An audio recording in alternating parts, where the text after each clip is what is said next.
간등사에서 몽골 국립역사박물관으로 간다. 국립역사박물관에서는 몽골인들의 시각에서 보는 몽골 역사에 대한 설명을 자세히 들을 수 있다. 먼저 몽골 역사가 중국인들에 의해 애곡되었다고 하는 안내인의 말을 들어본다.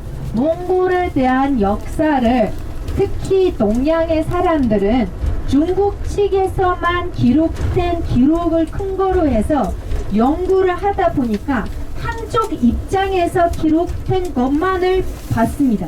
그래서 그런 무서운 얘기들, 있을 수 없는 얘기들 많이 있거든요. 자, 그러면은 이 중국 측에서 몽골에 대한 역사를 어떻게 기록했냐면 몽골라는 나라 명칭까지 욕으로 만들어 놓은 거예요. 몽라는 자는 몽내하자의 몽자이고 고는 옛자의 고자예요. 그러면 몽고는 옛날에 멍청이들 그런 뜻을 가지고 있잖아요. 그러면은 우리 몽골 사람들을 계속 몽고 이렇게 욕하시면 안 돼요. 그렇죠? 한국도 마찬가지예요. 한동안 그 일본과 전쟁을 해서 일본 사람들이 한국 사람들을 조세인징라고 했잖아요. 국제적인 대회 명칭은 몽골리아입니다. 몽골리아. 또 계속해서 징기스칸의 업적에 대한 설명을 들어본다. 뭐냐면 칭기스칸이 몽골 제국을 건국한 사람이지만은 내부로 아주 많은 전쟁을 한 사람은 사실은 아니에요. 칭기스칸 다음으로 우고테박, 그 다음에 구육항, 왕 무허한이 있는데 두 번째, 세 번째, 네 번째 왕부터 시작해서 내부로 전쟁을 시작한 거예요. 사실은요. 자, 또한 왕나라 시대라고 하면 칭기스 왕부터 시작해서 다섯 번째 왕인테는 호빌레 왕 때 왕나라를 세운 것입니다. 그냥 왕나라 때 제일 큰 땅을 몽골 제국이 다스리고 있었어요. 그러면 이렇게 역사적인 실제적인 내용을 보면 어떻게 돼요? 칭기스 왕이 제일 큰 땅을 지배한 건 아니에요. 또 외부로 많은 전쟁을 일으킨 사람도 아니에요. 칭기스 왕은 서양하고 동양이 문화를 고려할 수 있는 루트를 개발한 사람이에요. 정신적인 문화적인 발전을 가지고 온 사람이에요. 그리고 경제적인 발전을 가지고 온 사람이에요. 그러면 몽골 제국 시대에 화폐를 발행해서 국제적으로 사용할 수 있는 화폐를 만든 사람이 칭기스왕이에요.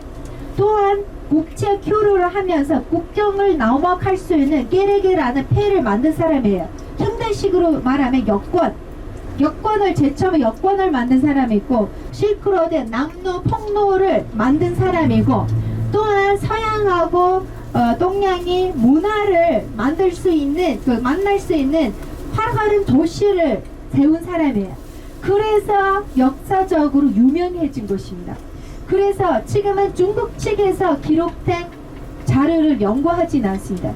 자, 이렇게 하면은 사실은 칭기스왕이 전쟁 때문에 유명해진 게 아니라 최근에 국제고학자들이 최근에 발견된 여러 가지 기록을 근거로 해서 이런 많은 발전을 가지고 온 사람이고 지금 우리 꿈꾸고 있는 그 극대화 글로벌리제이션을 그 당시에 아주 이른 시간에 꿈꾸셨던 분이구나 이렇게 알게 됨으로써 국제적으로 유명해진 것이네요. 사실 지금 이 역사 박물관에서 제가 제 나름대로 알고 있는 설명을 최대한 잘 설명하려고 노력을 해보겠습니다. 1시간 정도 소요됩니다. 박물관.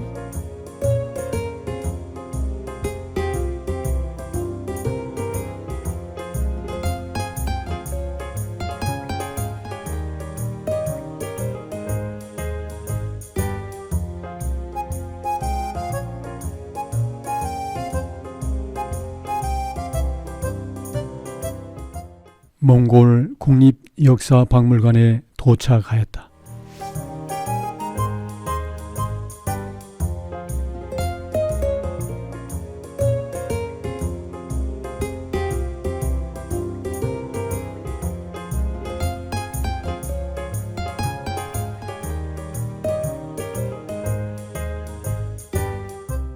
몽골인들의 시각에서 알고 있는 몽골 역사에 대하여 안내인의 자세한 설명을 들어본다. 여기는 몽골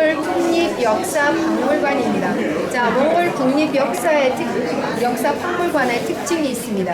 자, 뭐냐면 범역시대에 있는 몽골 국립역사박물관은 동시에 연구하고 교육 목적을 실시한다 이렇게 돼 있거든요. 그래서 이건 어떻게 되냐면 국제 연구팀이 같이 연구실에서 연구원에서 연구 일을 진행하지만은 또 경장에서 유적지에서 같이 탐사 일을 진행하고 하는 그런 곳이고 또 동시에 오학자들이 와서 연구를 하는 또 학사, 박사, 석사 과정을 진행하는 학생들이 와서 연구를 하는 그런 장소입니다. 그래서 동시에 연구하고 교육 역할을 실시하는 곳이라서 여기 정시되어 있는 정시물들은 90% 이상이 진품, 실물이에요. 그래서 다른 선진국에서 보실 수 없는 것을 여기서 보실 수 있는 또 좋은 기회입니다. 자, 그러면은 실물, 이미테이션 구분할 수가 쉬워요. 유리창 내에 있는 것들은 다 진품이고 바깥면에 그냥 있는 거는 이미테이션이다 이렇게 보시면 됩니다. 자, 시작하겠습니다.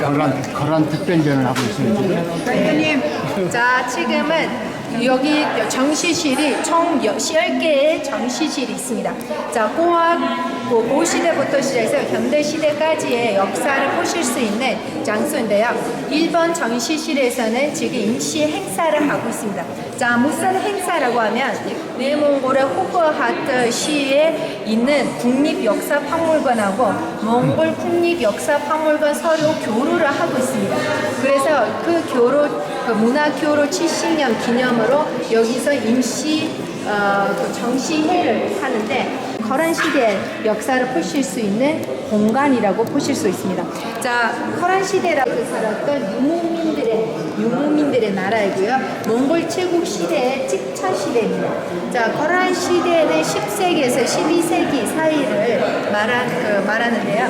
이 중에 있는 정시물들을 보시면 더 거란 시대의 최고의 유물들이 정시대에 나와 있습니다. 자, 보시면 랴오나라라고 하는데 내몽골 지역에서 유적지에서 발견된 유물들입니다. 자, 여기 보시면 활을 보관하는 활통이 있고 이쪽에 보시면은 무덤에서 발견된 벨트 보이고 있고 또 보시면 항아리들이 보입니다. 자, 그러면 여기 발견된 이 유물들은 전부 무덤에서 발견된 유물들이에요. 자, 이쪽 항아리들은 무덤에서 발견됐는데요. 이 장례 문화대는 내 생에 사용할 물품하고 내 생에 먹을 식품 같이 매장하는 장례 문화를 가지고 있었습니다. 왜냐하면 내 생에도 우리 주인은 아주 멋있게 풍부하게 살아야 된다는 그런 문화가 있었어요. 그래서 내 생에 다음 세상에 사용할 것을 같이 매장을 했었습니다. 자, 이쪽에 있는 거는 무덤에서 발견된 것이 아닙니다. 이쪽에 있는 거는 토자기 그릇하고 항아리를 만드는 공장이에요. 토여지 유적지에서 발견된 유물들이에요. 자, 이쪽에 보시면은 또 장식구들 나와 있습니다. 장식구 나와 있고 굉장히 화려하게 장식되어 있는 것을 보실 수 있는데 이쪽에 있는 거는 은으로 만들어진 것입니다. 자, 이쪽에 보시면은 또한 그 무덤에서 발견된 유물들인데요. 보시면은 귀걸이, 반지, 목걸이가 보입니다. 이 목걸이는 수정으로 만들어진 목걸이에요. 자, 보시면은 수정하고 옥으로 만들어진 잔이 나와 있습니다. 자, 다음으로 이동하시면은 또 화려한 유물들을 보실 수 있는 공간인데요. 목소리 조금 높여. 전부는 그 내몽골의 호아트시에 있는 국립역사박물관에서 임시 정시회를 할 때 여기서 가지고 온 유물들이고 이 몽골 국립역사박물관에서 소장되는 유물들은 아닙니다. 자, 이쪽에 보시면은 쨍지시라는 사원에서 발견된 유물들이 우리 적봉 갔을 때 저 봤죠? 적봉시? 적봉시에 우리가 갔잖아요. 자, 이쪽에 보시면은 무덤에서 발견된 유물들이에요. 네, 여기 현장에서의 모습이 나와 있는데 옐루이 아버지 왕의 무덤에서 발견된 유물들입니다. 자, 이쪽에 보시면 최고 유명한 유명한 유물들이 정시돼 나와 있는데 이거는 뭐냐 예르르시 왕의 무덤하고 첸보아 공주의 무덤에서 발견된 유물인데 이것은 보시면은 그릇처럼 보이는데 그릇이 아닙니다. 이게 베개예요.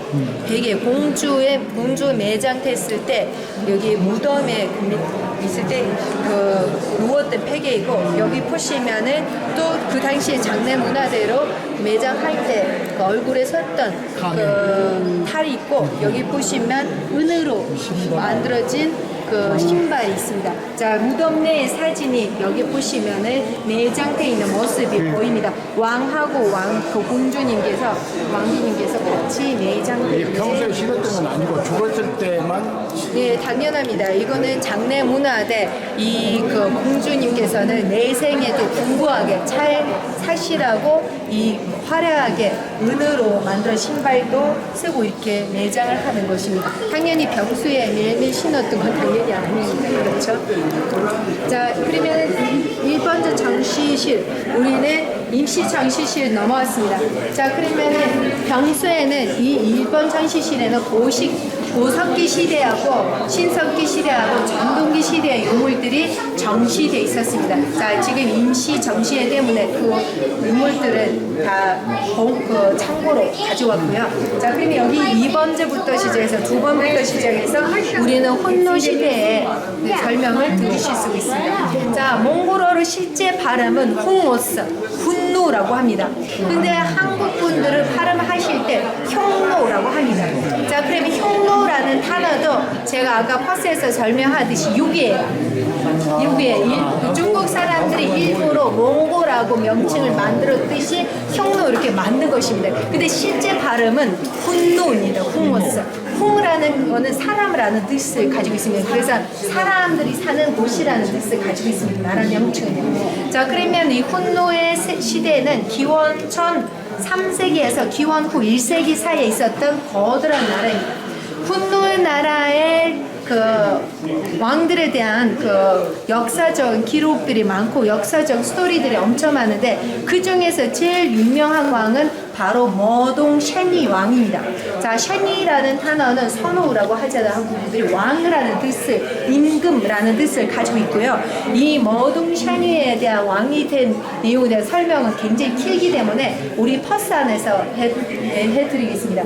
자, 여기 유리창에 보시면 여기 훈노 시대 무덤에서 발견된 유물들인데요. 여기 거울을 보시면 은거울이에요. 이 은거울이 깨진 상태에서 주로 발견됩니다.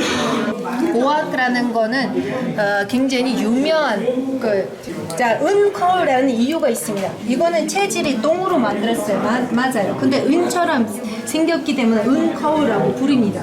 이거는 체질이 중요한 게 아니라 은거울이라고 부르는 이유가 은을 몽골 사람들이 순수하다고 생각하기 때문에 순결함을 의미합니다. 그래서 이 명칭은 은거울이에요. 그러면은 이 고학라는 것이 왜 재미있냐면 이 역사가 달라지는 게 아니라 이 역사를 연구를 하면서 파악하는 판단하는 내용들이 달라집니다. 처음에는 고학자들이 그 은거울을 발견하면서 어떻게 판단을 했었냐면 오랜 세월 때문에 이 은거울이 깨졌다 이렇게 판단을 했었습니다. 왜냐하면 무덤에서 발견될 때 항상 깨진 상태였어요.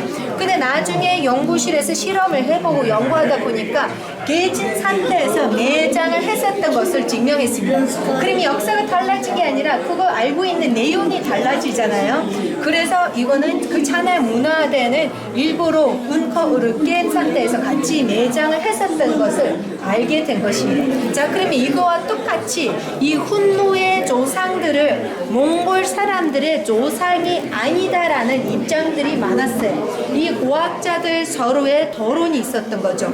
고학자들 서로 이 훈노의 사람들은 다른 유목민들이고 몽골 사람들이 조상이 아니다.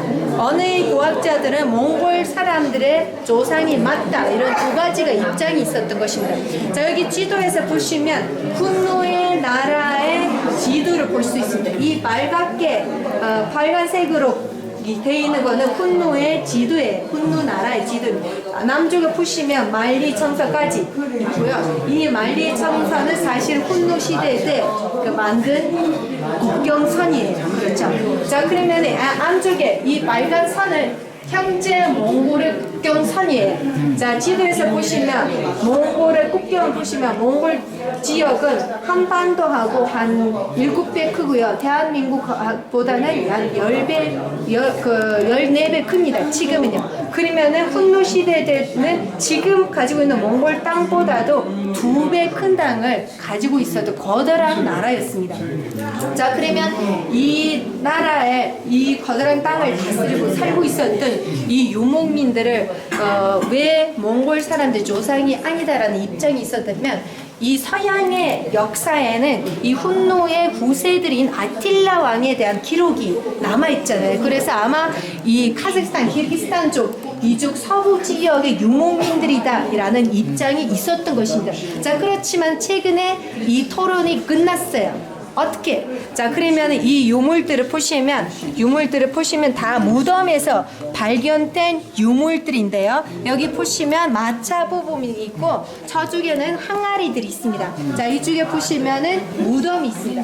자, 일반 사람의 무덤은 5m 깊이 내장돼 있다면 왕족의 무덤은 15m까지 깊이 내장돼 있었습니다. 그러면 이 도둑질을 하는 무덤에서 도둑질을 하는 사람들은 게으른 사람들이거든요. 그래서 15m까지는 다 보진 않았어요. 그래서 이 왕들의 무덤은 어느 정도 잘 보관돼 있었습니다. 그래서 최근에 국제연구팀이 연구 일을 진행했습니다. 자, 여기 연구에 대한 내용을 보실 수 있는데 거의 7년, 8년 동안 이어진 큰 연구일이에요. 인터넷에 잡아보시면 또 나올 것입니다. 자, 그러면은 이게 아르한과 에메게 지역에서 발견된 한 유적지를 근거로 해서 연구를 했는데 그 유적지에서 100여 개의 무덤들이 발견됐습니다. 일반 사람들하고 높은 사람들 무덤이에요.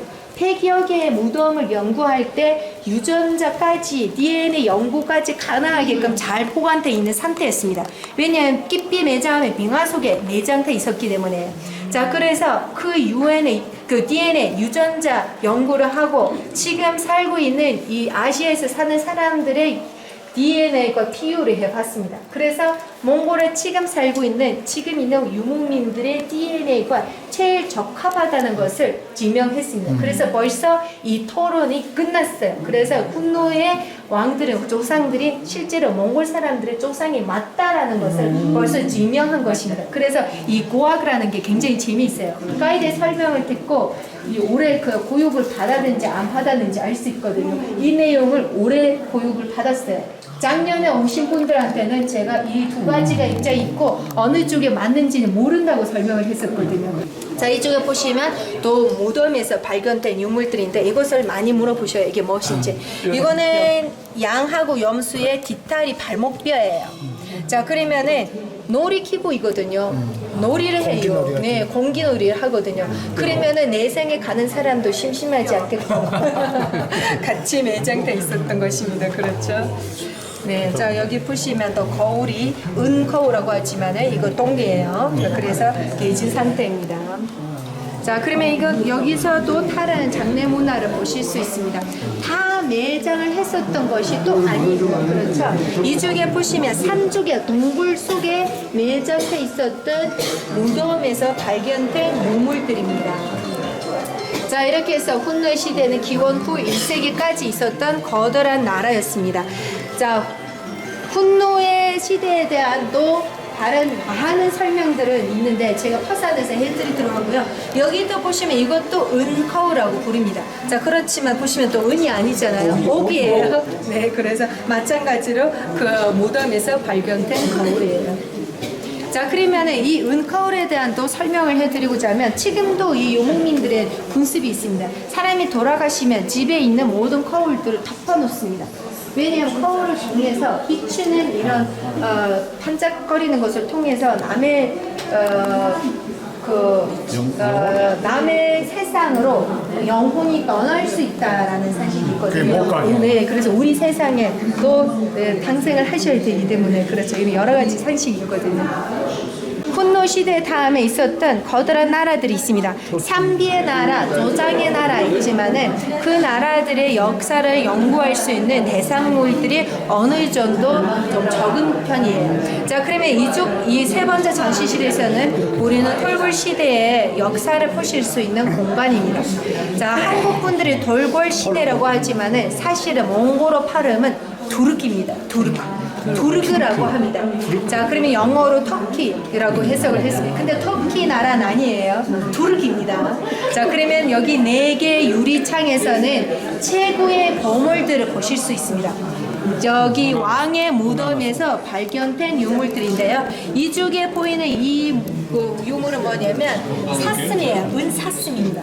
자, 그리고 사슴은 현대식으로 비유해서 설명하고자 하면 천사의 이미지를 가지고 있습니다. 그래서 하늘나라에 영혼이 사슴을 타고 올라간다는 그런 문화가 있었어요. 그래서 사슴, 천사의 이미지 사슴이 매장되어 있었고, 이쪽에서 보시면 왕의 왕관이 나와 있습니다. 자, 그 마찬가지로 저쪽 2개 유리창에도 무덤에서, 왕의 무덤에서 발견된 유물들이 있습니다.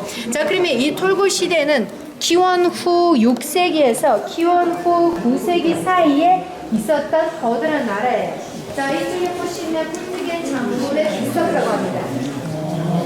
자, 그러면은 이 유목민들은 자기 역사를 기록을 안 했다는 이런 생각이 있는데 또 아닙니다. 우리는 자기 역사를 기록하는 글씨를, 여러 가지 글씨를 사용해 왔습니다. 자, 이 쿨뜨겐 장군의 피석은 왜 쿨뜨겐 장군의 피석이라고 말한다면, 왕의 동생 되는 장군분이 쿨뜨겐 장군이 돌아가신 후에 세운 그 피석인데요.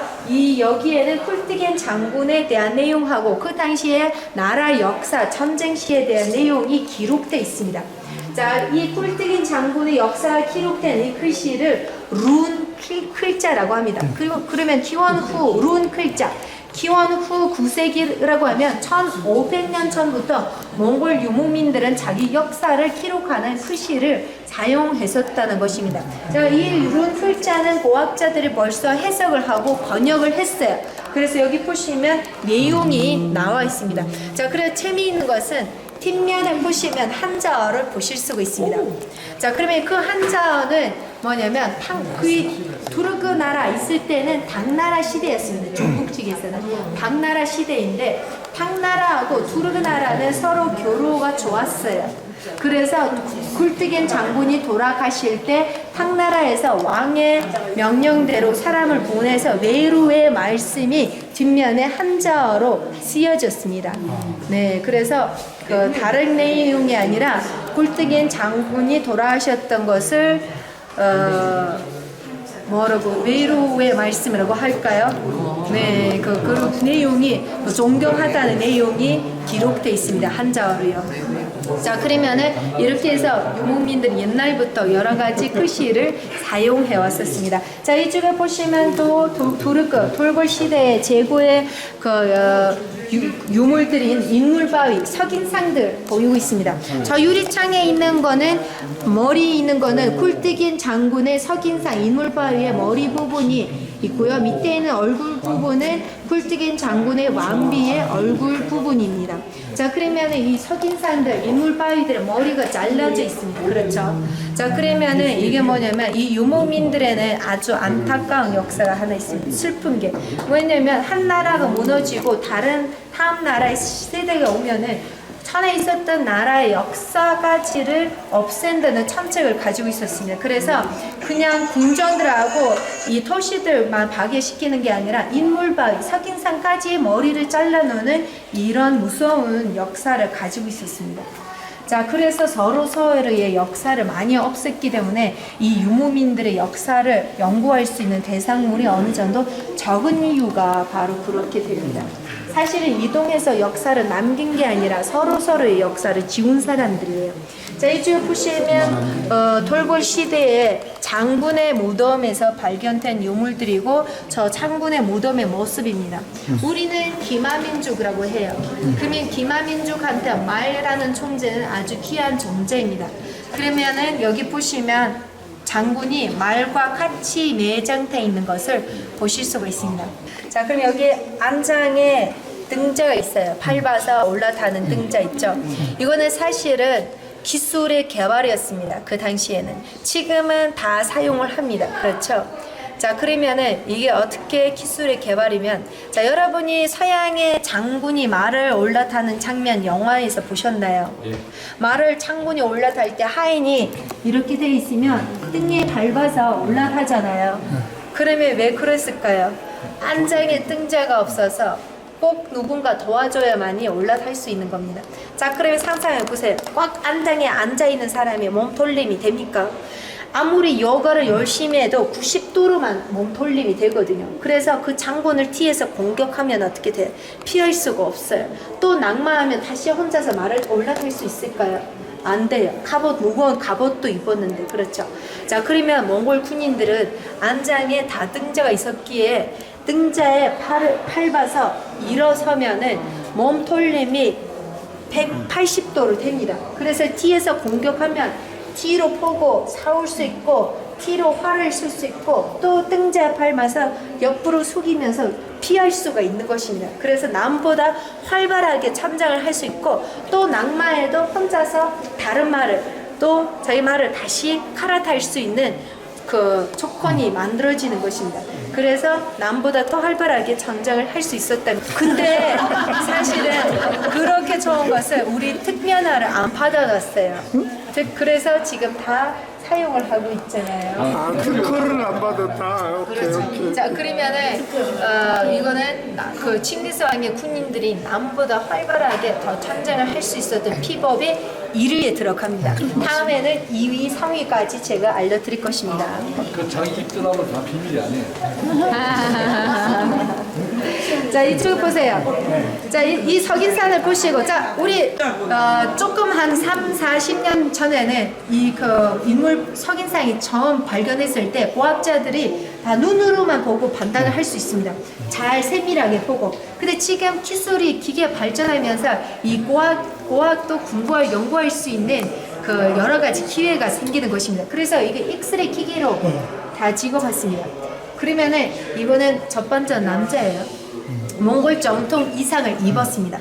몽골 정통 의상을 볼 수 있고 손에 잔을 들고 있습니다. 그리고 밑에 보시면 또 칼을 들고 있어요. 여기는 화려한 몽골 전통 벨트를 매 있고 벨트에는 칼하고 장식굿들이 있습니다. 또한 여기 치마에 보시면 화려한 무늬가 또 그려져 있습니다. 자, 이렇게 해서 아주 그 엑스레이 기계를 찍어보면 더 많은 내용을 알 수가 있습니다. 그래서 지금 우리 세상의 기술이 더 발전하면서 우리는 옛날 역사를 더 알 수 있는 좋은 세대가 오고 있습니다. 그래서 아마도 한 5년, 10년 뒤에 역사에 대한 더 재미있는 내용을 아실 수 있는 세상이 지금 오고 있습니다. 자, 이쪽에 보시면은 의골 시대, 톨골 시대 다 모든 나라들이 자기 시간이 있습니다. 그렇죠? 아주 강대국이 되고 이렇게 잘 사는 시대에 있는데 또 낙화되고 무너지는 시대가 있습니다. 자, 그러면 톨골 시대 무너지면서 다음 세워진 시대는 의골 시대입니다. 의골의 수도의 사진을 우주에서 찍은 사진이 이쪽에 나와 있는데 우리는 의골이라고 하는데 한국 분들이 왜구라고 하시더라고요. 왜구. 자, 그러면 이 모든 명칭들은 한자어로 중국 측에서 기록된 내용만을 연구하다 보니까 생긴 용어들입니다. 근데 실제 명칭은 그러면 어떻게 돼요? 아니, 중국식 명칭이라고 아셔야 됩니다. 자, 그러면 한국 분들이 왜구라고 하실 때 실제 발음은 의골입니다. 의골. 자, 그러면 이 의골 시대에 무덤이 굉장히 화려해요. 이 현장에서의 모습을 보시면 그냥 병지 보이잖아요. 근데 봐보시면은 사각형 무덤이 나옵니다. 사각형 무덤 내부 안에는 이중으로 원형의 무덤이 있고 그 계단을 타면서 원형의 무덤 안으로 들어가 보면 원형의 무덤 안측에는 아름다운 벽화가 생깁니다. 보입니다. 원형의 그 무덤 안쪽에 있는 벽화를 보시고 자, 이런 내용이다 이렇게 한번 판단을 해 주십시오. 맞아요. 이쪽 과학자님께서는 노벨 상을 받으실 겁니다. 자, 연고치예요. 연고치 그러면 뭐의 상징일까요?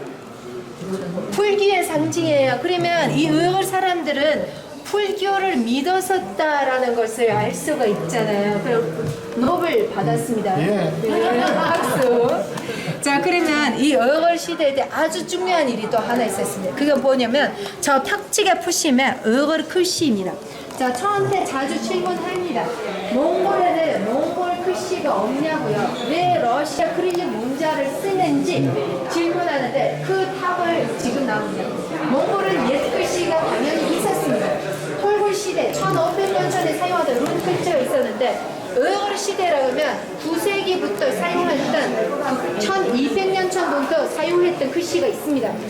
그러면 1200년 전부터 사용하던 이 글씨를 지금도 우리는 쓸 줄 알고 읽을 줄 알아요. 지금도 고등학교까지 배웁니다. 근데 왜 사용하지 않냐?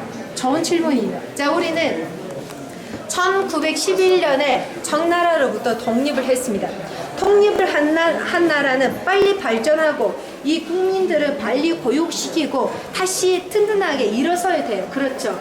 그러면 발전을 빨리 하려면 국민들을 교육을 시켜야 되는데 그 세대들은 공산주의 때 지금 한 80년, 90년대는 컴퓨터 있었습니까? 없었어요. 그래서 컴퓨터가 안 된 세대에서는 이 어걸 글씨는 세로 쓰는 글씨거든요.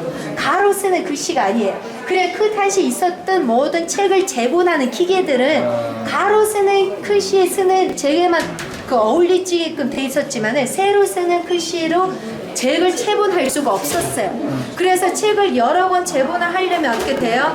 이 사람이 손으로 그걸 서서 꼭 복사를 해야 돼요. 그러면 이 국민들을 교육시켜야 되는데 빨리 발전을 해야 되는데 누군가 앉아서 그거 다 쓰고 일이 되겠습니까? 안 되죠. 그래서 일부러 이 크릴릭 문자를 받아서서 몽골어 발음 나는 대로 이 크릴릭 몽골어 현대 글을 만든 것입니다. 그래서 책을 여러 권을 제본하고 국민들을 교육시키고 몽골은 살아남은 것입니다. 자, 그렇지만은 이거는 한자어처럼 뜻문자가 아니라 알파벳이 있기 때문에 우리 지금도 우리 문화를 잃어버리지 않고 고등학교까지 다 쓸 줄 알고 읽을 줄은 압니다. 그렇지만 지금 컴퓨터가 됐지만 당연히 이 많은 것을 우리 지금 갖춰져 있는 것을 다 바꿀 수가 없잖아요. 그래서 그대로 크릴릭 문자를 사용하고 있는 것입니다.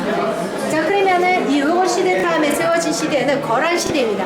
첫 번째 전시실에서 우리 거란 시대의 문화를 보셨죠?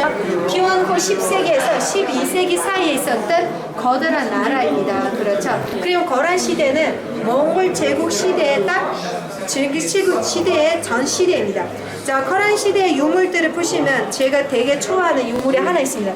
그게 6번에 있는 유물이에요. 자, 우리 과학자님들은 또 노벨 받으실 분 계십니까? 여기 6번에 있는 게 무엇일까요? 칫솔 아니야? 칫솔.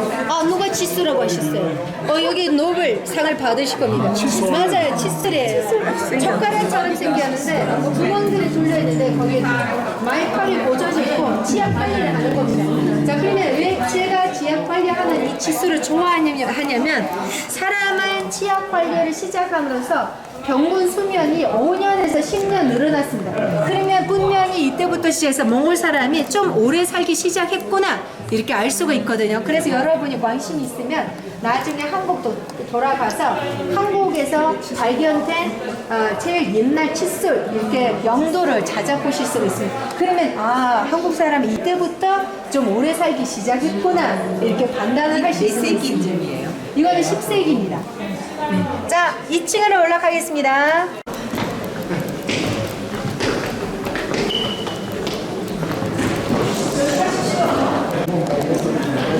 그렇죠. 한나라가 있다가 또 왕족이 있다가 오늘도 있잖아요. 대통령께서 입장 나오지만 나라는 그대로 있잖아요. 대통령 임기는 없는데. 4년. 우리 1층에서는 고시대부터 시작해서 유목민이 세운 제처음의 나라, 훈노의 나라부터 시작해서 거란시대까지 역사를 들으셨습니다. 자, 그러면 지금 2층에서는 역사 얘기를 잠시만 쉬고 몽골 정통 이상 그리고 패션에 대한 설명을 들어보시겠습니다. 자, 사실은 몽골 정통 이상을 보면은 몽골 제국 시대하고 청나라 지배대의 정통 이상이 서로 달라요. 자, 이쪽 유리창에 보시면 이거 복원된 것입니다. 실제 유물들은 여기 있고요. 그렇죠. 이 유물들을 보고 발견된 유물들을 보고 또 크림에서 보고 연구를 해서 복원된 모습이에요. 자 보시면 왕하고 왕비의 정통 이상인데 몽골 제국 시대의 정통 이상이에요. 자 여기 남자 옷을 보시면 허리벨트 두껍게 하는 스타일입니다. 당연히 기마민족한테 말을 항상 타고 다니는 사람들한테는 허리 보호를 잘하지 않으면 힘듭니다. 그렇죠? 그래서 남자는 주로 허리벨트를 두껍게 하는 스타일이었는데요. 이쪽 왕비의 옷을 보시면은 허리벨트는 없지만은 머리하고 모자 장식을 되게 많이 하는 스타일이었습니다. 자, 그러면 여기서 이어서 몽골에는 어떤 표현이 생겼냐면 벨트 있는 사람, 벨트 없는 사람이라고 말 표현이 생겼습니다. 자, 그러면 우리 과학자들이 설명해 주세요. 벨트 있는 사람하고 벨트 없는 사람의 차이는 무엇일까요? 남녀. 네. 자, 우리 앞으로는 좋은 게 과학자가 되실 것 같아요. 그렇죠? 그 벨트 있는 사람이라고 하면 남자를 말하는 거고, 벨트 없는 사람이라고 하면 여자를 말하는 것입니다. 자, 이쪽에 보시면 양털로 만들어진 떼입니다. 몽골 전통 의상을 몽골어로 떼라고 해요. 떼. 자, 그러면 이렇게 양털로 만들어진 떼이고요. 이쪽에 보시면은 면으로 만들어진 떼입니다. 자, 이게 진품이지만은 옆에 보시면은 이미테이션이에요. 복원된 것입니다. 자, 여기서 보시면 소매에 구멍이 둘러 있어서 손을 밖으로 내밀었어요. 자, 그러면 우리 국어학자들 여기 왜 손을 내밀어야 되는지 설명해 보세요. 이 몽골 제국 시대에 왕의 사냥을 하는 유명한 그림이 있습니다. 그 그림의 일부분이 나와 있어요. 지금 이분이 뭐 하고 계십니까? 네, 활을 쏘고 있습니다. 자, 그러면 이 추운 지방, 몽골은 7개월 겨울이에요. 영하 40도까지 내려가요. 이 추운 지방에는 소매가 크면서 길어야 돼요. 왜냐면 말 탈 때 손이 시리니까요. 근데 소매가 크면서 길면 어떻게 돼요?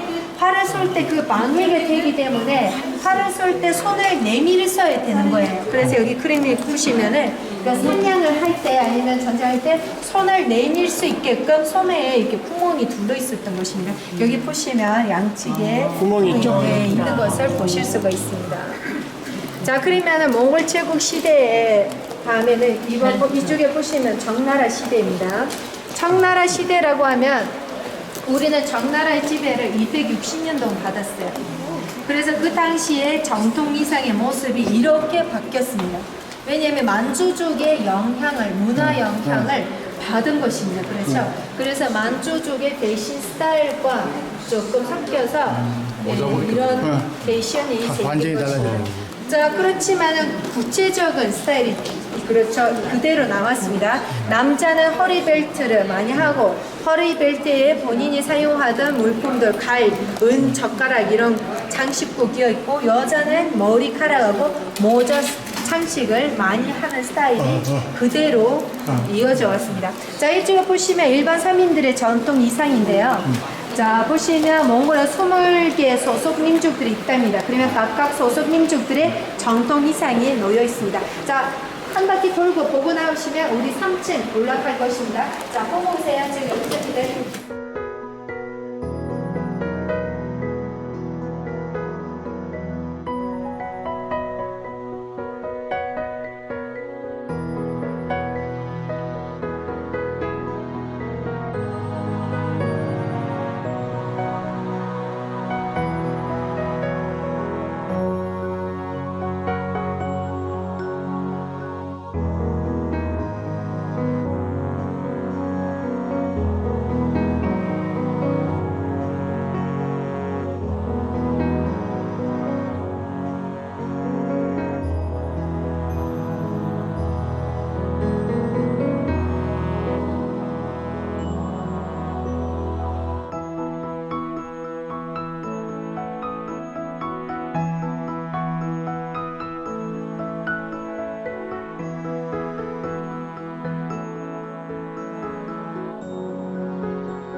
설명이 시작하겠습니다. 다 오셨나요?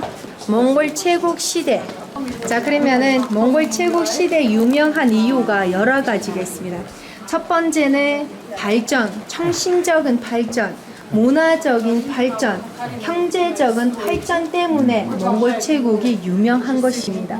그렇죠. 제가 여러 번 분께 여러 번 설명을 해드리고자 하는 거는 전쟁 때문에 유명해진 건 아닙니다. 그거는 구체적인 오해된 개념이에요. 왜냐하면 다큐멘터리나 아니면 이 영화에서 그것을 마케팅처럼 잘 팔아야 되니까 그것만을 중심으로 아주 화려하게 표현하다 보니까 일반적으로 그것을 차려서 유명해진 줄 알아요. 그렇지만 아니에요. 전쟁이라는 거는 영화에 찍힐 때만 화려하게 멋지게 찍히는 거지만은 역사로서는 남겨지는 거는 발전하고 개발입니다. 그렇죠. 자, 그러면은 몽골 제국 시대라고 하면 두 가지 단어를 먼저 아셔야 됩니다. 몽골 호족, 몽골 제국이라는 게 두 가지 다른 개념이에요. 자, 그러면 몽골 제국이 건국되기 전에 이 초원지대에서는 여러 보족들이 살고 있었습니다. 그래서 이 보족의 족장을 명칭하는 단어는 항이에요. 항이에요. 항.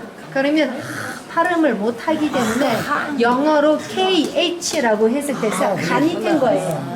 자, 그러면은 보족의 족장을 항이라고 하는데 임금하고 왕을 항이라고 해요. 자, 잘 들어보면 발음이 다르죠. 항. 자, 항이라면 보족의 족장을 의미하는 거고 KHAN이에요. 항이라고 하면 임금 왕을 의미하는 건데 KHAAN이에요. 그래서 A자가 두 개하고 하나의 자일분이에요. 그래서 여기서 오해가 생기는 것입니다. 몽골 제국이 건국하기 전에는 이 초원지대에는 6개의 큰 보족하고 여러 개의 작은 보족들이 살고 있었습니다. 그러면 보족마다 보족의 족장이 있어요. 칸이 있어요. 칸. 그러면 왕이라는 뜻이 아니잖아요. 그러면은 이 흩어져 있었던 보족들을 통일시켜서 몽골 제국을 건국하면서 칭기스칸이 된 것입니다. 간이 된 것이 왕이 된 것입니다. 자, 그러면은 그때 있었던 보족들의 한 보족은 몽골 보족이었습니다. 그러면은 몽골 보족, 헤레드 보족, 타타르 보족, 일긋 보족, 메르긋 보족 이렇게 해서 6개의 큰 보족하고 여러 개의 작은 보족들이 있었는데 몽골 보족의 족장인 태는 하불항의 손자가 태무진이에요. 하불한의 아들이 예수회 장군이고 예수회 장군의 아들이 대무진입니다. 그래서 태무진은 나중에 크고 나서 흩어져 있었던 보족들을 통일시키고 자기 보족의 이름으로 자기 건국한 나라를 명칭한 것입니다. 그래서 몽골의 캉라고 하면 보족대의 사람을 의미하는 거고 몽골 제국의 항라고 하면은 몽골 제국의 임금 왕을 말하는 것입니다. 그래서 이 차이를 꼭 아셔야만이 누구에 대한 얘기하고 어느 세대에 대한 얘기를 하는지를 구분할 수가 있는 것입니다. 자, 그러면은 대무진은 아예 처음부터 어렸을 때부터 나는 온 제국, 몽골 제국을 건국하고 전 세계를 지배하겠습니다. 이렇게 시작을 했을까요? 당연히 아닙니다. 그 운명이라는 게 한 작은 일부터 시작해서 그 다음 운명이 이루어지면서 몽골 제국을 건국하게 됐습니다. 자, 그러면은 하불항의 아들인 예수회 장군, 태무진의 아버지에 대한 얘기를 해야만이 대무진이 운명이 어떻게 이렇게 된지를 알 수가 있습니다. 자, 그러면은 아주 재미있는 얘기인데요. 예수회 장군, 태무진의 아버지 되시는 분이 결혼할 때 메르그 쪽의 공주를 뺏어와서 결혼을 한 것입니다. 그러면 태무진의 어머님께서는 모든 우측 왕비님께서는 빼앗겨 온 사람입니다. 메르그 쪽 한테서요. 자, 그리고 메르그 쪽의 공주를 뺏어와서 결혼을 한 사람인데 또 타타르 쪽과 전쟁을 하고 타타르 쪽을 승리를 하고 태무게 오게라는 장군을 죽인 사람이에요. 그 예수의 장군이. 그래서 태무게 오게 장군을 죽이고 타타르 쪽을 전쟁을 하고 승리한 그 기념으로 자기 첫째 아들을 태무진이라고 이름을 지어주신 분이에요. 그래서 이 얘기들은 왜 중요하다면 이 일 때문에 태무진의 운명이 그렇게 된 것입니다.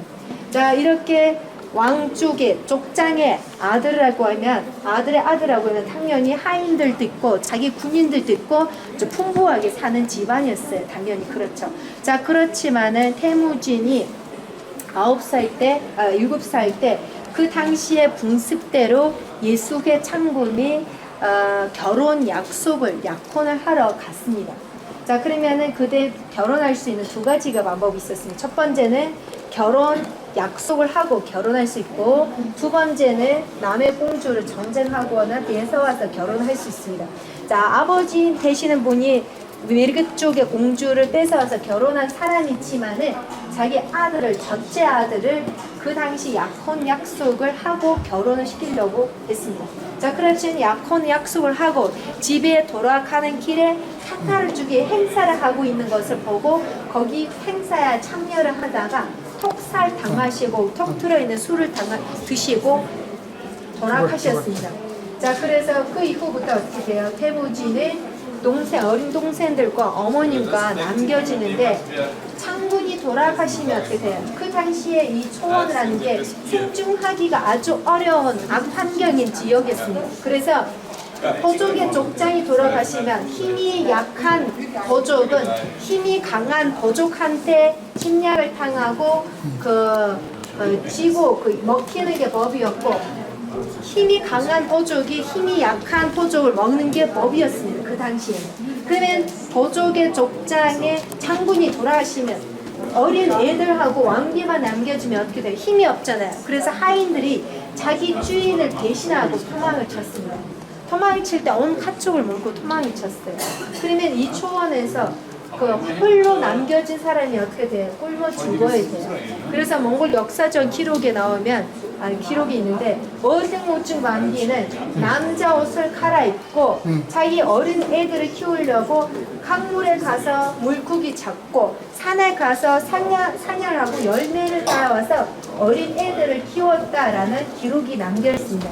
그러면 가축이 많고 고기를 넉넉하게 먹고 살던 이 사람들이 생선을 잡아먹었다는 것이 무슨 뜻이냐면 아예 먹을 것이 없어서 나무 껍데기를 떼어먹었다는 것과 똑같은 표현이에요. 그만큼 아주 힘들게 어린 시절을 보내게 됐습니다. 자기 아버지는 타타르 쪽한테 독살을 당하시고 그렇죠. 자, 그리고 다시 자기 하인들한테서 대신 당했습니다. 상처가 많겠죠. 지금 상처 많습니다. 그렇지만은 또 평범하게 유목민으로 살려고 노력을 했습니다. 그래서 아버지가 한 결혼 약속대로 무르테 우진과 결혼을 했습니다. 신부부가 있습니다. 결혼을 당연히 17살이나 18살 때 젊은 나이에 결혼을 해요. 그렇죠? 근데 젊은 부부가 살고 있었는데 이때에는 아주 중요한 일이 생깁니다. 이 일이 없었으면 태무진, 몽골 제국에 대한 얘기가 없었을 겁니다. 메르그 쪽이 자기 공주를 빼앗긴 한이 있었잖아요. 그래서 예수의 장군이 첫째 아들이 결혼했다는 소문을 들었습니다. 그래서 한을 돌려줄 100% 된다고 해서 메르그 쪽이 갑자기 태무진을 침략하러 왔어요. 아주 무섭죠. 근데 무르테우진 완빅에서는 일반 사람은 또 아니었습니다. 그 무르테우진 완빅이 아니었으면 또 태무진이 살아남을 수 있을지도 모르겠어요. 그 무르테우진 말을 했답니다. 당신은 지금 전쟁을 하면은 하인도 없고 군인도 없는 이 상태에서는 죽을 수밖에 없습니다. 근데 메르그 쪽의 목적은 누구나 잘 알고 있습니다. 그래서 나는 여기서 집에 홀로 남기고 동생들하고 어머님께서 모시고 숨으세요 라고 말을 하셨답니다. 그래서 태무진은 동생들하고 어머님을 모셔서 산에 숨고 3일 동안 숨었다가 나왔는데 무르테 우즈만비를 메르그 쪽이 가져간 상태였습니다. 그래서 이렇게 해서 태무진은 타타르족한테 아버지가 독살당하고 돌아가시고 혼인의 하인들한테서 배신당하고 상처를 받았고 그런데다가 밀급 쪽이 평범하게 살려고 하는데 또 왕비까지 매석했습니다. 이제 일반 사람도 계속 가만히 있겠습니까? 굉장히 머리 나빠야만이 가만히 있겠죠. 그렇죠? 그래서 그때부터 태무진은 전쟁을 준비하기 시작한 것입니다. 그래서 혼인의 하인도 없고 군인도 없는 상태이면 어떻게 돼요? 남의 군인을 빌려야 돼요. 그래서 아버지의 친구한테는 털을 왕항한테, 항이라고 하면 족장을 한 뜻이죠. 파란 족장한테 집에 있었던 유일한 자산인 링털 떼르를 선물을 드리면서 군인을 빌렸답니다. 그래서 약속했습니다. 나는 3,000개 군인을 빌려서 밀그쪽과 전쟁을 할 것입니다. 그래서 전쟁으로 인해서 얻어지는 모든 명예하고 자산을 3,000개 드리고 나는 나의 것만을 되돌려 찾겠다는 약속을 하고 전쟁을 시작한 것입니다. 그래서 전쟁을 하고 자기 6대 주방별을 되돌려 찾았습니다. 그래서 이 일이 굉장히 중요합니다. 그 일로 인해서 태무진의 하인들이 돌아왔어요. 이제 태무진이 힘이 생기고 전쟁을 할 수 있고 지켜줄 수 있다. 그래서 하인들이 돌아왔어요. 또 주변에 있던 작은 도족들이 흘로 찾아오게 됐습니다. 왜냐하면 태무진은 아주 똑똑한 사람이고 천신이면서 심리학자였기 때문에 그 오는 유목민들을 도족들을 그냥 받아준 것입니다. 계속 받아줬어요. 그래 힘이 생기면 어떻게 돼요? 그 전쟁으로 인해서 다음 전쟁이 일어나는 것입니다. 왜냐면 옆에 있는 도족들이 예민해지니까 먼저 공격을 해야만이 살아남을 수 있기 때문에 그 전쟁으로 인해서 다음 전쟁이 일어나고 다음 전쟁이 일어나고 다음 전쟁이 일어나면서 드디어 계속 전쟁이 드디어 1206년에 1185년에서 1206년 이사이까지 전쟁을 하고 1206년에 흩어져 있었던 이 많은 부족들을 통일시켜서 몽골 제국을 드디어 건국한 것입니다. 자, 이렇게 해서 몽골 제국을 건국하고 그 유목민들을 또 각각의 분습 문화를 그대로 가지고 남을 수 있는 이런 나라를 세운 분이십니다. 그래서 이분이 유명해진 것입니다. 근데 사실은 내부로 전쟁을 시작한 시대대는 오거대 왕대예요. 오거대 왕, 그 다음에 그 후육왕, 뭉큰 왕대입니다. 그리고 왕나라를 세운 사람이 사실 칭기스왕이 아니라 호빌라 왕이에요. 칭기스왕 다음으로 1번, 2번, 3번, 4번, 5번째, 5번째 왕인 호빌라 왕대 왕나라를 세우고 근당을 가지고 있었던 것입니다. 그래서 사실 칭기스 왕이 전 세계를 지배한 것이 아니라 몽골 제국 시대 때는 전 세계를 지배했다고 하지만은 실제로는 후세들이에요. 그렇죠? 후세들입니다. 자, 이렇게 해서 칭기스 왕부터 시작해서 총 1550년까지는 총 36명의 왕들이 있었답니다. 자, 총 36명의 왕들이 있었는데 16세기 중반부터 시작해서 내부 갈등이 심해졌습니다. 누가 다음 왕이 될지에 대한 전쟁이요. 그래서 서로의 끼리끼리의 내부 전쟁을 200년 동안 했습니다. 200년 동안 내부 전쟁을 하게 되면 어떻게 됩니까? 국력이 약해 망하는 거죠. 그 인구는 계속 줄어들고 그 나라는 계속 약해지고 그렇죠. 아주 힘든 상태에 맞습니다. 그래서 200년 동안 내부 전쟁을 한 나라가 굉장히 약해지고 힘든데 그때부터 시작해서 18세기 때 우리는 정나라의 지배를 당하게 된 것입니다. 자, 그 얘기는 다음부터 시작하니까 자, 우리는 유물들을 보겠습니다. 자, 그러면 칭기스왕이 개발한 게르게 지금 현대식으로 말하면 몇 번의 역할을 하는 것입니다. 그렇죠. 그래서 이것을 가지고 있는 사람이 국경선을 넘어갈 수 있고 국제 교류를 할 수 있고 저걸 뜯어가지고 할 수 있습니다. 그래서 지금 현대식으로 말하면 여권의 역할을 하는 게르게라는 것인데 몽골어로 게르게라고 합니다. 자, 이쪽에 보시면 국제적으로 거래를 할 수 있었던 화폐가 보입니다. 화폐, 몽골 제국 시대의 화폐예요. 그 현대식으로 말하면 US 달러 같이 강했죠. 그 당시에. 네. 자, 이쪽에 보시면 몽골 제국시대 훈인의 가보시 나와 있고, 이쪽에 보시면 투구 나옵니다. 두고? 자, 투구. 자, 여기서 몽골 제국 시대에 대해 몽골 군인들이 전 세계를 지배할 수 있었던 비법. 자, 그러면 이게 투구, 모자죠. 모자, 갑모자. 자, 이게 어떤 역할을 할 수 있을까요? 자, 10,000명의 군인이 움직이고 있다라고 상상해 보세요. 와, 몽골에는 맨발로 이렇게 걸어가는 군인이 없어요. 다 기마병의 수수예요. 100% 기마병이에요. 말 없는 군인이 없습니다. 한 군인한테 말이 한 2마리, 3마리가 있거든요. 자, 그럼 10,000명의 군인이 움직이고 있다 그러면 서양인 같은 경우에는 유리를 하는 부대가 따로 있어요. 그래서 10,000명의 군인이 식사할 수 있는 유리를 하고 10,000명의 군인한테 나눠줘야 되거든요. 그럼 한 번 식사할 때 서너 시간이 소요됩니다. 3-4시간. 그러면 어떻게 돼요? 서너 시간이 소요되면 굉장히 긴 시간이잖아요. 그래서 하루에 한 끼만 밤에 전착을 할 때만 식사할 수 있는 것입니다. 자, 그러면은 몽골의 군인들에는 첫 번째는 전부 기마병이면서 두 번째는 유리를 하는 부대가 따로 있진 않아요.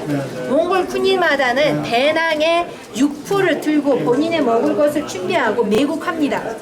그리고 세 번째는 10,000명의 군인이 30분 내에 이동 도중에 식사할 수 있는 비밀이 있습니다. 그게 바로 뜨거운 솥 요리입니다. 한국 분들이 샤브샤브라고 생각해요. 나중에 세계적으로 벌치면서 샤브샤브가 돼버린 것입니다. 사실은 몽골 군인의 식품인 뜨거운 솥 요리예요. 자, 이것을 어떻게 먹는다면 요리를 하는 부대가 없기 때문에 부대별에서 군인 1명 정도는 남보다 조금 다른 속도로 달력합니다. 그래서 식사할 수 있는 적합한 장소를 찾아가요. 강가나 호숫가나 물을 먹을 수 있는 데를 찾아갑니다. 물을 먹을 수 있는 데를 찾아간 뒤에 캠프파이어 하는 것처럼 큰 불을 태워놓고 주변에서 톨맹이, 톨자갈을 찾아와서 그 불에 얹어놓고 기다립니다. 그래야 톨맹이 빨갛게 뜨거워지잖아요. 그것만을 기다려야 하고, 그러면은 나머지 군인들은 말 타고 왔잖아요. 갑모자를 벗어요. 말 위에서도 내리지 않고. 그래서 물에서 한 잔씩 넣어요. 그러면은 넣으면은 그 뜨겁게 맑아진 그 톨맹이, 톨자갈을 하나하나 집어넣어 주거든요. 그래야 순간적으로 이 물이 펄펄펄펄 끓여집니다. 그래 배낭에서 육포 가져왔던 거 같이 넣고 오면서 나물, 야생파 쥐었었던 게 있잖아요. 또 그 마을 지나가면 또 찾아오잖아요. 훔쳐오고 뺏어오고 그거 같이 넣고 펄펄 끓여진 것을 먹고 덜고 계속 이동을 하는 것입니다. 그래서 이게 뜨거워지니까 뜨거운 솥 요리라고 말하는 것입니다. 자, 그래 우리 내일 저녁에 뜨거운 솥 요리가 있습니다. 그래서 말고기 드셔보시면 뭐예요? 이거 투구, 뭐 갑모자인데 몽골어로 호익도딱 네. 그래서 뜨거운 솥 요리라고 하는데 나중에 세계적으로 벌치면서 샤브샤브가 돼버린 거예요. 그래서 우리가 징기스칸 요리라고 그러잖아. 시작이네. 그러면 우리는 특별화를 받아 놓아 있어야 될 게 엄청 많아요. 이건 뭐예요, 이거? 자, 이거는 그 마차의 바퀴입니다. 마차 바퀴. 우리 자, 여기 보시면 까만 깃발은 전쟁시에 올리는 거고 하얀 깃발은 병원시에 올리는 것입니다. 자, 이쪽에 보시면 몽골 제국 시대의 하르하르 토시에 계단 조심하세요, 계단. 발견된 유물들입니다. 자, 하르하르 토시는 최고의 화려한 도시였습니다. 사람이라는 거는 그 다른 데에서 최고 좋은 것만을 자기 집에 가지고 오는 그런 습관입니다. 그러면은 그 당시에 전 세계를 지배했던 나라 강대국이면 다른 나라에 있는 최고의 기술 발전하고 최고 화려한 것을 당연히 가지고 왔었던 것입니다. 자, 우리 다음으로 바로 이동하시겠습니다. 지금 우리 11시 11분이에요. 시간이 다 됐습니다. 자, 지금 두 개만 남았어요. 지금 우리 거의 끝났습니다.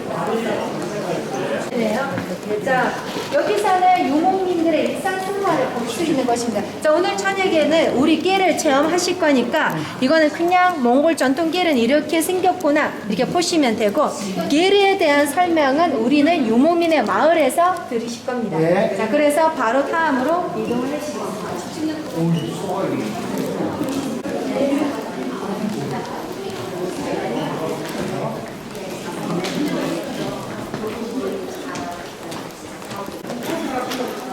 시작하지.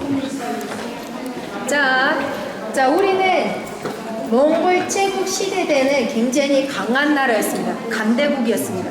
자, 그렇지만 16세기 중반부터 시작해서 내부 전쟁을 200년 동안 하다 보니까 인구는 많이 줄어들고 국민들은 지치고 전쟁 때문에 그래서 나라는 굉장히 약화된 것이죠. 그래서 그 시대를 이용해서 그 시대에 또 어떤 일이 생겼냐면 만조족이라는 또 다른 유목민이 그 청나라를 세웠습니다. 중국을 침략하고 청나라를 세운 것입니다. 그래서 그 만조족이 청나라를 세우고 다시 북쪽으로 침략을 해서 몽골을 지배했습니다. 그래서 200년 동안 내부 전쟁을 한 나라가 다시 260년 동안 청나라의 지배를 받게 됩니다. 그냥 거의 반 밀레니엄 정도, 거의 500년 정도, 정확히는 460년 동안 정쟁 시에 살았던 아주 힘든 나라입니다. 그래서 260년 동안 청나라의 지배를 받으면서 몽골 국민들은 아주 힘들었습니다. 예를 들면 이쪽에 보시면 목등이라고 하는 건데 이거는 그 고문 도구예요. 그래서 전쟁을 많이 하던 나라는 260년 동안 청나라의 지배를 받으면서 가만히 있겠어요? 아니에요. 독립운동이 여러 번 일어나고 독립전쟁을 여러 번 했습니다. 그래서 독립운동에 나섰던 독립가분들 또 이 참전한 장군분들은 잡히면 어떻게 돼요? 벌칙을 받아야 돼요. 그래서 13종류의 벌칙이라는 게 생겼습니다. 그래서 이거 그 중에 그의 하나인데 목승을 하는 건데 사람이 무릎 꿇고 얼굴을 내밀고 여기 앉아 있거든요. 그래서 천천히 고통스럽게 말아 죽는 것입니다. 그래서 얼굴도 짐승들이 뜯어먹는 것이거든요. 그 살을 보관하는 데가 아닙니다. 이거 고문토구예요. 이쪽에 또 보시면 다른 고문토구들이 많아요. 그래서 사람들을 고통스럽게 죽이는 방법들이죠. 자, 그러면 제일 생각으로 생각하는 제일 무섭다고 생각하는 고문 도구가 뭐냐면 1000개의 동전이라는 게 있었습니다. 자, 큰 당시에 동전을 상상해 보세요. 원형의 동전이 있는데 사각형 구멍 모든 구멍이 있잖아요. 동전에다가 그럼 이 동전 풀에 얹어 놓으면 빨갛게 뜨거워지면 사람의 살에다가 몸에다 얹어 놓거든요. 그럼 빨갛게 뜨거워진 것이 이게 들어가면 타서 들어가요. 그래서 구멍 사이로는 살이 튀어나오거든요. 그것을 또 칼로 잘라요. 그러면 온 살이, 온몸이 1000개의 동전의 구멍 사이로 맞아 죽습니다. 아주 고통스럽게 사람을 죽이는 방법이잖아요. 그래서 무섭죠. 그래서 13종류의 벌칙이라는 게 생겼거든요. 저쪽에 보시면 한문으로 그 벌을 받아서 들어오신 사람들 기록되어 있고요. 자, 이렇게 해서 260년 동안 청나라를 지배를 받으면서 몽골 사람들 하도 많이 당했기 때문에 중국 사람들을 조금 싫어하는 이유가 그렇게 되는 것입니다. 자, 그러면은 우리는 200년 동안 내부 전쟁을 하고 260년 동안 청나라 지배를 받게 되었는데 드디어 이 만주족이 무너진 그 시대를 이용해서 몽골 사람들은 1911년에 독립을 선언하고 독립을 한 것입니다. 독립을 할 때 우리는 하도 인구는 너무 줄어들어서 60만 명이었습니다.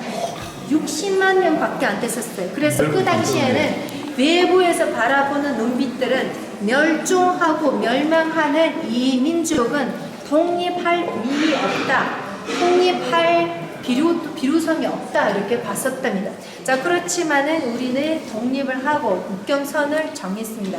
자, 그래서 남부 지역인 내몽골 지역을 중국한테 넘기고北部 지역인 좀 이따 우리 가실 마이클 호수 그 아름다운 지역은 러시아한테 남기고 양측에서 그 당시에는 쓸모없는 황토다. 고비 사막부터 시작해서 마이클 호수 직전까지 그 쓸모없는 황토다 이렇게 봤던 이 몽골 초원지대를 남아서 우리는 독립을 한 것입니다.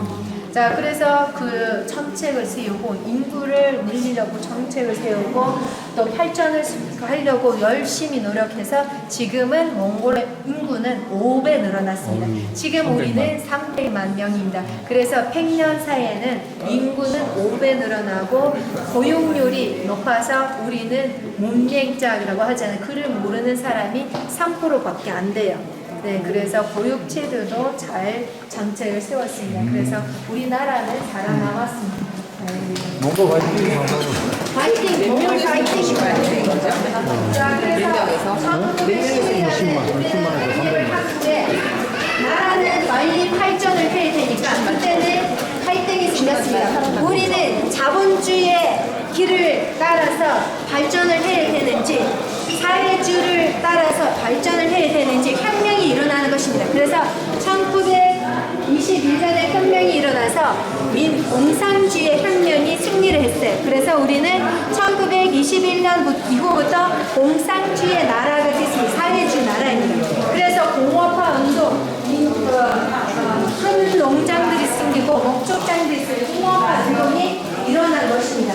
자, 공산주의에 대해 역사적 설명이 이쪽 유리창에서 볼 수 있고 큰 공장들, 농장들, 목축장들에 대한 설명이 나옵니다. 자, 그래서 오단바트 도시의 전 도시 계획도를 1956년에 세웠습니다. 그 당시에는 인구는 많이 늘어나진 않았어요. 그렇죠? 그래서 도로, 오단바트 도시의 도로가 좁은 이유가 그렇게 됩니다. 자, 이렇게 해서 1990년까지는 우리는 공산주의 나라였지만은 1990년에 다시 혁명의 운동이 일어나는데 이번에는 민주주의의 운동이 일어났습니다. 그래서 젊은 사람들이 중심 광장에서 데모를 해서 사회주의가 무너지고 우리는 민주주의의 나라가 될 것입니다. 그래서 지금 우리는 개방된 민주주의의 나라이고 누구나 개인 자산을 가지고 있을 수 있고 외국으로 마음대로 유학을 갔다 올 수 있고 외국 사람들도 몽골을 방문하고 몽골 문화 탐방하실 수 있고 역사를 보실 수 있는 개방된 나라가 된 것입니다. 자, 여기까지 몽골 국립 역사 박물관 설명이었습니다.